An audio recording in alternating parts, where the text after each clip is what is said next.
கானாங்கத்தை மீன் குழம்பு. ஃபஸ்ட்டு எண்ணெய் ஊற்றிக்கலாம், கொஞ்சமாக வெந்தயம் போட்டுக்கலாம், கொஞ்சம் கடுகு போட்டுக்கலாம், பூண்டு நல்லா உரித்து அதில் போட்டு வெங்காயம் நல்லா வதக்கணும்.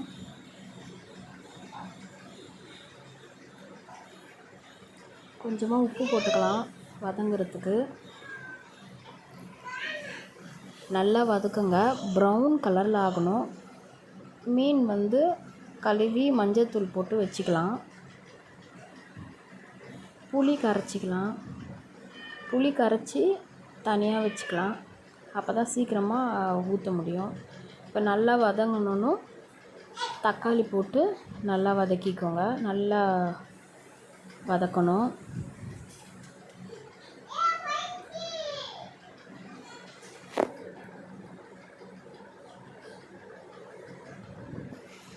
இப்போ கத்திரிக்காய் 4 நாளாக அப்படியே கொத்து கொத்தாக போட்டுக்கோங்க, இல்லைனா தனித்தனியாக போட்டால் குழஞ்சிரும். இப்போ மஞ்சத்தூள் தனியாத்தூள் போட்டு நல்லா வதக்கிக்கோங்க. 4 நாளாக போட்டிங்களா, அந்த கத்திரிக்காய் போட்டுக்கோங்க.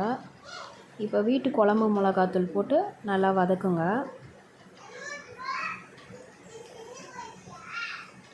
கத்திரிக்காய் உடையாமல் வதக்குங்க. இப்போ புளி கொத்தமல்லியும் போட்டு நல்லா இப்போ கொதிக்க விட்டுடலாம். உப்பு தேவைப்பட்டால் போட்டுக்கோங்க.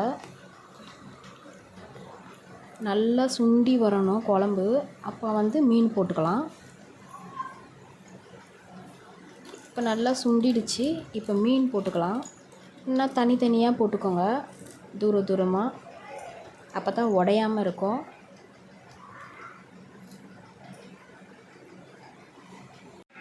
ஷேர் பண்ணுங்க.